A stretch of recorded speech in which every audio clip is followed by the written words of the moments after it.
അടുത്ത ഷോട്ടിന് മുൻപ് 5 പുകയെങ്കിലും എടുക്കാതെ ഇവർക്ക് നിൽക്കാൻ പറ്റില്ല. ഭാഗ്യലക്ഷ്മി മയക്കുമരുന്ന് ഉപയോഗിക്കുന്നവർക്കൊപ്പം സിനിമ ചെയ്യില്ലെന്ന തീരുമാനമെടുത്ത വിൻസി എല്ലാവർക്കും മാതൃകയാണെന്ന് ഡബ്ബിംഗ് ആർട്ടിസ്റ്റും നടിയുമായ ഭാഗ്യലക്ഷ്മി. അവസരങ്ങൾ നഷ്ടപ്പെടുമെന്ന് കരുതിയാണ് പല സ്ത്രീകളും ഒന്നും തുറന്നു പറയാത്തത്. അവസരങ്ങൾ ഇല്ലെങ്കിലും കുഴപ്പമില്ല, ഇതൊന്നും സഹിച്ച് സിനിമ ചെയ്യേണ്ട കാര്യമില്ല എന്നായിരുന്നു വിൻസിയുടെ തീരുമാനം. ഒരു സെറ്റിൽ നടനോ നടിയോ മയക്കുമരുന്ന് ഉപയോഗിക്കുന്നുവെങ്കിൽ അത് നിർമ്മാതാവിനും സംവിധായകനും ഉറപ്പായും മനസ്സിലാകും. എന്നിട്ടും അതെല്ലാം കണ്ടില്ലെന്ന് നടിച്ച് ഇവരോടൊപ്പം പ്രവർത്തിക്കുന്നത് എന്തിനാണെന്ന് മനസ്സിലാകുന്നില്ലെന്ന് ഭാഗ്യലക്ഷ്മി പറയുന്നു. വിൻസി ആർക്കെങ്കിലും എതിരെ പരാതി നൽകിയിട്ടുണ്ടെങ്കിൽ താരസംഘടനയായ അമ്മയും ഫിലിം ചേംബറും പ്രൊഡ്യൂസേഴ്സ് അസോസിയേഷനും നടപടിയുമായി മുന്നോട്ട് വരണമെന്നും ഭാഗ്യലക്ഷ്മി മനോരമ ന്യൂസിനോട് പറഞ്ഞു. മയക്കുമരുന്ന് ഉപയോഗിക്കുന്നവർക്കൊപ്പം സിനിമ ചെയ്യില്ലെന്ന് തുറന്നു പറയാൻ ധൈര്യം കാണിച്ച ഒരു പെൺകുട്ടിയെ കൂട്ടമായി ആക്രമിക്കുന്ന ഒരു പ്രവണത, അതാണ് എന്നെ അത്ഭുതപ്പെടുത്തിയത്. ഹേമ കമ്മിറ്റി റിപ്പോർട്ടായാലും മറ്റെന്ത് പ്രശ്നമായാലും സ്ത്രീകൾ ഒന്നും വന്ന് പുറത്തു പറയില്ല. കാരണം അവർക്ക് അവസരം നഷ്ടപ്പെടുമെന്ന പേടിയാണ്. അവിടെയാണ് വിൻസി എല്ലാവർക്കും മാതൃകയായി മാറുന്നത്. ഇങ്ങനെയായിരിക്കണം ഒരു വ്യക്തി എന്ന് അവർ തെളിയിച്ചു. വിൻസി ഒരു നല്ല നടിയാണ്, കേറി വരുന്ന ഒരു പെൺകുട്ടിയാണ്. ഒരുപാട് സിനിമകളൊന്നും ചെയ്തിട്ടില്ല.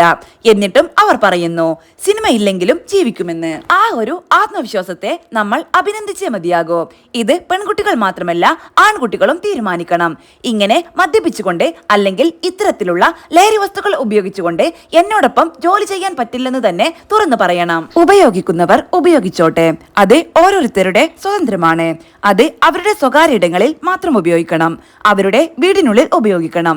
ഇതൊക്കെ ഉപയോഗിച്ച് ഇവരുടെ കോപ്രായം മറ്റുള്ളവർ സഹിക്കണമെന്ന് പറയുന്നത് എന്ത് ന്യായമാണ്? തീർച്ചയായിട്ടും ഇതിൽ അമ്മയ്ക്ക് പരാതി കൊടുത്തിട്ടുണ്ടെങ്കിൽ അമ്മ പരാതി സ്വീകരിച്ച് വളരെ ശക്തമായ നടപടി തന്നെ എടുക്കണം എന്നാണ് എന്റെ അഭിപ്രായം. പരാതികളൊക്കെ എടുക്കും, പക്ഷെ നടപടി എന്തെങ്കിലും എടുക്കുമോ എന്ന കാര്യം സംശയമാണ്. ഇവിടെ ആരൊക്കെ ലഹരി ഉപയോഗിക്കുന്ന ആളുകൾ ഉണ്ടെന്ന് ഈ ഇൻഡസ്ട്രിയിലുള്ള ഓരോ സംവിധായകനും ഓരോ നിർമ്മാതാവിനും ആർട്ടിസ്റ്റുകളും എല്ലാം അറിയാം. ഇവിടെയുള്ള സൂപ്പർ സ്റ്റാർസിന് വരെ അവരെ അറിയാം. എന്നിട്ടും അവരെ വെച്ച് ഇവരൊക്കെ പടങ്ങൾ ചെയ്യുന്നു. അവരെ പ്രോത്സാഹിപ്പിക്കാതിരിക്കുക. നീ ഇത് ഉപയോഗിക്കുകയാണെങ്കിൽ നിനക്ക് ഞങ്ങൾ സിനിമ തരില്ല എന്ന ഉറച്ച തീരുമാനമെടുക്കുമ്പോഴല്ലേ അവരും കുറച്ച് അലേർട്ട് ആവുകയുള്ളൂ.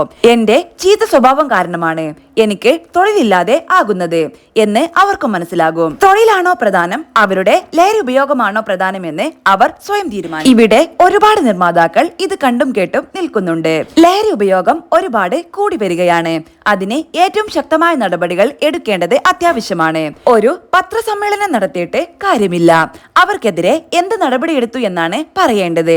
അതിനാണല്ലോ ചേംബറും പ്രൊഡ്യൂസർ അസോസിയേഷനും ഒക്കെ ഉള്ളത്. അവർ ശക്തമായി തീരുമാനമെടുക്കുമ്പോഴാണ് കാര്യങ്ങൾക്ക് ഒരു തീരുമാനമുണ്ടാകുന്നത്. സിനിമ എടുക്കുന്ന ആള് സ്ട്രോങ് അല്ലെങ്കിൽ ബാക്കിയുള്ളവർക്ക് എന്തും ചെയ്യാൻ പറ്റും. ഭാഗ്യലക്ഷ്മിയുടെ വാക്കുകൾ.